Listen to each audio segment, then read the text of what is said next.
I'm here at the National Running Show 2025. Now this is an extraordinary event where runners from all over the world come to find the latest products and innovations, as well as hear from some incredible speakers. Come along for the ride. I'm joined here live at the National Running Show by one of Great Britain's best known long distance runners, having won silver at the 2010 European Athletics Championships and competed in 2 Olympic Games for Team GB. It's Chris Thompson. Chris, good to see you. Thank you for having me. Absolute pleasure. You've completed across the globe as well as at home back in London 2012. Yeah. 2012, yeah. Have there been any sort of pinnacle moments, or maybe just like one example that's really stuck out in your mind, good or bad? As in memory from the sport? Yeah. The two, well, there's like you say, there's lots of many moments, but I always go back to Kew Gardens and qualifying for my second Olympics because of everything that week meant to me, becoming a dad for the first time, just the execution of the race and qualifying for the Olympics and what it symbolised and meant, and being older, I felt like there's a lot of barriers. It's the one that when I talk about it, or I was here and someone stopped me and said, Chris, you inspired me, got me into running, having watched Kew. I've watched it back 5 or 6 times. That's amazing. Which, honestly, I get chills when someone says that to me, to think I motivated them, and there's lots of fond memories in running, but that when life and running collide like that, it's amazing. Yeah, the impact that you have is huge, isn't it? And that just, goes on for so long, like the impact that people take away from it, right? The thing, and I said to the gentleman, I said, you never know who you're inspiring. It's a pay it forward thing. So we think being inspired by elites is not theirs to own. You can be inspired by your next door neighbour, you can be inspired by, it's all very much personal to you, what gets you out the door. So my mum ran London Marathon a couple of years ago. Now my sister wants to do it.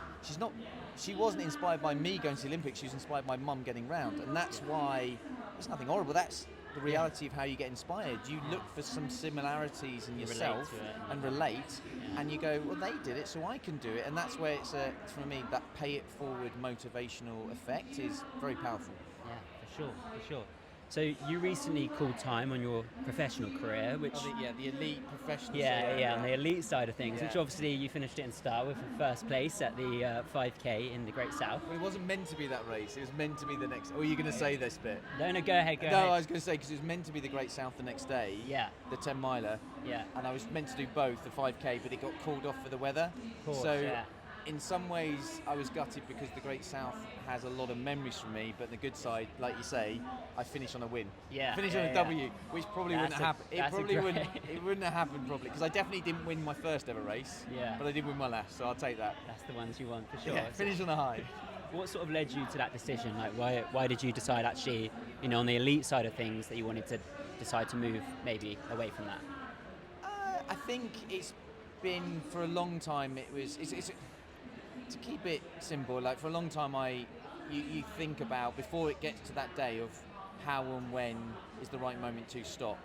And that journey, I remember being in my 20s thinking when I hit 30 I'll stop, because that's when most people stop. And it was actually Helen Clitheroe, when she retired, I think she was 39, 40, and she kind of broke that stigma of age is not a barrier, you stop when you want to stop. And I asked her, when did you know to call it time? She goes, I wasn't slowing down, so I just stopped when I wanted to. And that put a trigger in me in my early 30s of, I'll know when it's time, and I stopped thinking about it. And because I made the Olympics at 40, I was still around 2:11 at London when I was 42. So I knew waiting to slow down wasn't going to be the trigger. It had to be a life reason, it had to be a passion and drive theory. And for the last 3 or 4 years, having kids, being driven by other opportunities is what kind of led me to that decision. I do believe I could still run sub 2:10, right or wrong is not the point. So my reason to stop is not because I'm getting slower, it's just I want another challenge. I still want running part of my life, and I just think, it sounds corny, the world's a wonderful thing, the running community is a wonderful thing, and it can be whatever you make it, and it's time for me to do something different within this bubble of running world, really. For sure. And so with that in mind, what's 2025 looking like for you? Like, what sort of challenges do you think you can take on? It's so, again, I assume allowed that you get these kind of vetoes on certain brands or talking about things. So I've been an athlete with On, and part of my journey with On, 6-7 years, has always been working with them in the background with projects and youth camps and other things. And so those projects were building on a pace, and I wanted to get more involved in the day-to-day workings of those, and working on that connection with the running community, and especially those young athletes getting into elite.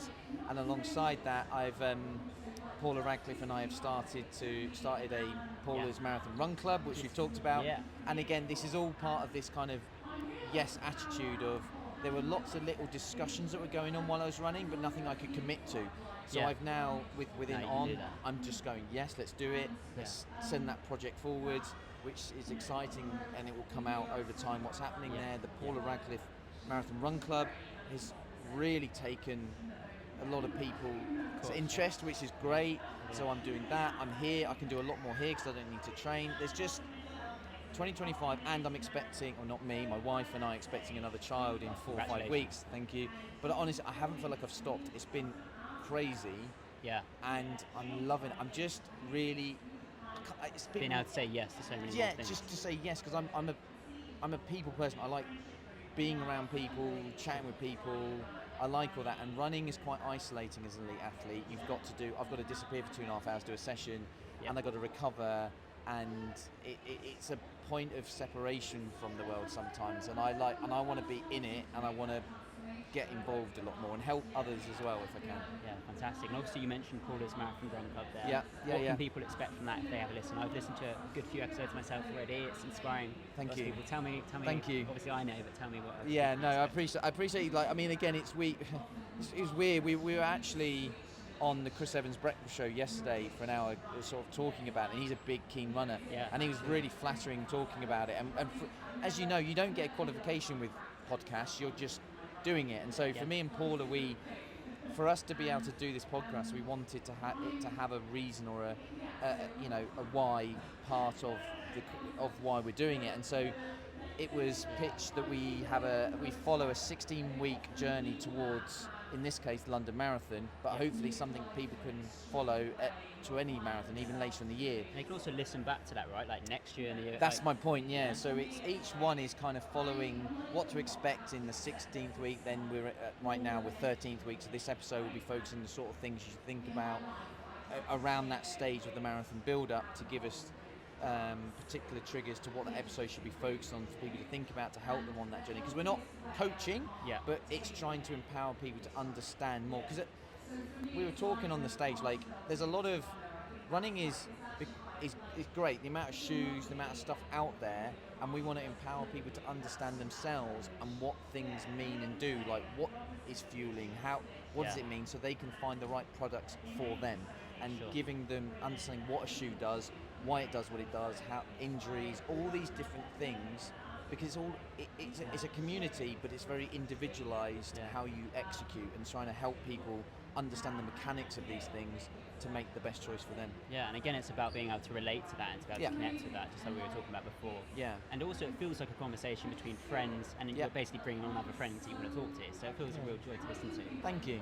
And write in and ask questions. I mean, because as you find, the audience kind of drive where it goes, doesn't it? Yeah, and you have your own interests, and like I always say, like, I'm doing this because I enjoy the conversation. Like, that's the reason I do it. Like, if anyone listens, that's great. But the main thing is enjoying it. So that brings me to my final question, and this can be applied in a multitude of ways. But obviously, the podcast is called Running for the Bus.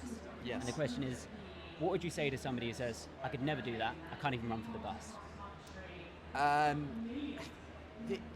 The biggest thing you'll get from just giving running a go is that you'll learn stuff about yourself and learn that you're more capable than you possibly realise. Anyone that goes on a journey, I know marathon can be a big jump for some, but even just completing a park run or anything, or run for a bus, you go through a set of challenges which I defy anyone not to come out of that a better, I'd like to see it as a better relationship with self. We talk about relationship with others, with our parents, with our partner, with our child, but quite often we don't talk about the relationship with ourself. And I see it as an above the shoulder and below the shoulder kind of relationship. We can be very much focused on one, like the mental health side, but to me they're not mutually exclusive. The physical health and mental health, and running gets dubbed this physical healthy thing, but actually it's also the relationship, which it gives you this can-do attitude. Through my running, I feel more capable to do things. I tell you, it may surprise you. Public speaking, when I was growing up, no, didn't want to do it, wasn't interested, and running made me, sounds strange, but it gives me the inner confidence to try new things. So don't worry about catching the bus, just take the first step to the bus, and next time you might take another 2 steps, because eventually you might catch it, is what I would say. Perfect. Thanks so much, Chris. I really appreciate it. Thank you very much. Now, if you can hear the sound of a treadmill in the background, well, it's GB ultra runner and women's rights advocate Sophie Power. Now, Sophie is running on a treadmill live at the National Running Show, and I'm here with her team now. Can you tell me what it is Sophie's doing and what she's trying to achieve today? Yeah, sure. Sophie Power, insane woman. She's running for 48 hours on a treadmill, breaking the world record for the furthest distance covered by a female. Amazing, amazing. And what led her to do this? Like, how did she get into it?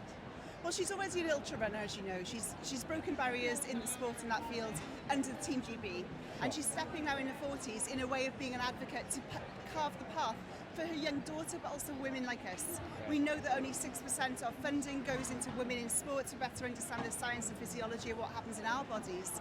And we want more women on the start line. So she's doing it to raise money for her charity for she races and also be an epic role model. You know?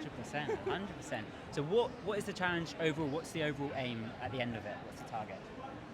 Well, the current world record's around 340 kilometres. I don't need to know, so I try and just focus on the positive. That's my role as crew chief. Sure. But we are secretly aiming to be around the 400 kilometre mark in 48 hours. Okay, so you're looking at like 200 kilometres a day over those 24 hours in that road. So we're coming up to the 24-hour mark. We're 15 minutes away. She's already at 220k. Oh wow, so she is well on track to do that. She's smashing. Congratulations to her. Yeah. All the best, just keep going. So super exciting to see what happens. We're going to be chatting with Sophie in due course. Once she catches a little bit of a break after this, so you'll be able to find out how she gets on. I'm here with Tom from Veloforte, our show sponsor, and Tom's going to tell us all about how you're getting on at the National Running Show and some of your top products to look out for. Tom, tell me about it. So we're here today, it's Saturday, the first day of the National Running Show, and yeah, we've got a whole entire range on display, and that includes our brand new protein shake, Troppo. So Troppo? Yeah. What does it taste like? What do you look forward to? It's a daily protein shake, so it's 20 grams of protein with no added sugar, and it's a real nice creamy blend of mango, coconut, and also lemongrass. So it's really tropical, brings those summer vibes to the winter. Amazing, so amazing. Really tasty. As well as that, you've got all of these amazing products that I've already eaten before.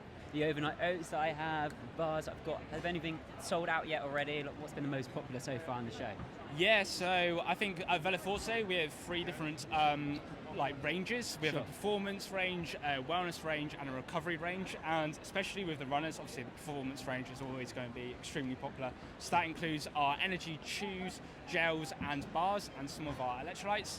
And yeah, Amaro, one of our cherry energy chews, sold out this morning. So wow, there you go. I mean, that's all you need to know. Yeah, well, I've been munching on that ahead of my training for Tokyo as well. So you can also try out some of these amazing things if you're here at the show, or you can go online and you can use the code RFTB30 to get 30% off. I'm joined now by Emilia Platt. Emilia has only been trail running for about 8 months, but in that time has become the under-20s national cross-country champion. She's represented England in an under-23s mountain race and finished as the first Brit and 9th overall at the UTMB ETC. What a whirlwind 2024 that you've had, Emilia. Have there been any moments which have just stuck out to you in that time? I'd say definitely the ETC. That was like a massive step up in my career because it was with the Alpine Run project, and not even just me finishing, like seeing all my other friends who I've just made this year, seeing them finish was absolutely amazing. Also my first England best, like that's something I've been working towards for my whole career in running, and I think when you then first do that, it's just such an amazing feeling, because it's like, wow, I'm actually really good at this. And, just a little bit, for sure. So how did things just like click into pace in that time? I know there was a sort of turning point. Yeah, so I think I got on track with all my training, consistency, working harder than I've ever done. I had goals that I knew I wanted to achieve, and I also had like the best group of people around me. So that's what's made the biggest difference, really. Sure, having that community and that group Yeah. around you. So after an incredible 2024, what is 2025 looking like for you? I don't want to give anything away too much yet, but I'm Sure. also looking at doing the ETC this year, and I'm hoping to finish higher than 9th, which is it's a big goal. I'm also looking at the UTS, so the Ultra Trails Snowdon. Sure. I want to win that. Yeah, That's the goal. Yeah, that's the goal. Yeah, because I love that determination that you've got. I think Sure. like without sounding too big-headed, I'm just gonna go out and do my all, and really hope that I can win that. Yeah. And then I've got races in this country, so I've got the national cross country, which obviously I won last time. It's going to be really difficult to defend that title, but just going to give it everything that I can. I don't know what else there is, but that's enough to keep me going, isn't it? Yeah, big year for you for sure. And so obviously, with that in mind, do you have any like long-term goals that you're really keen to work to? Is there anything sort of right now you're like that would be an absolute dream? I don't know. I like to set goals as they come up. So goals for this year. I don't really look too far into the future because I think you never know what can happen. Obviously I want a really long career in the sport, and I think the biggest goal would be to stay healthy, injury free, and to be able to compete year on year. But I'd say carrying on the trails, different trail races. I'd love to travel the world and compete in many UTMB races. 100%. And obviously, after having such a big year last year and that transition and such a big journey that you've been on, the question we always ask people on the podcast is, what would you say to somebody who says, I could never do that, I can't even run for the bus? So something that I like to tell people is, no matter what you want to achieve, you can achieve it. Because I think everybody can achieve something. It doesn't matter, your goal could be tiny, it could be massive, but if you have that determination, that drive, you can do it, and it's just all about being consistent and working no matter what. That's the biggest thing I'd say. Amazing. Well, good luck with your year. Thank you. I can't wait to see what you do. Thank you very much. That's all from me here at the National Running Show 2025. What an incredible event. I hope to see you here next year. See you next time on Running for the Bus, where you can listen on the run, on the bus, or whilst you're running for it.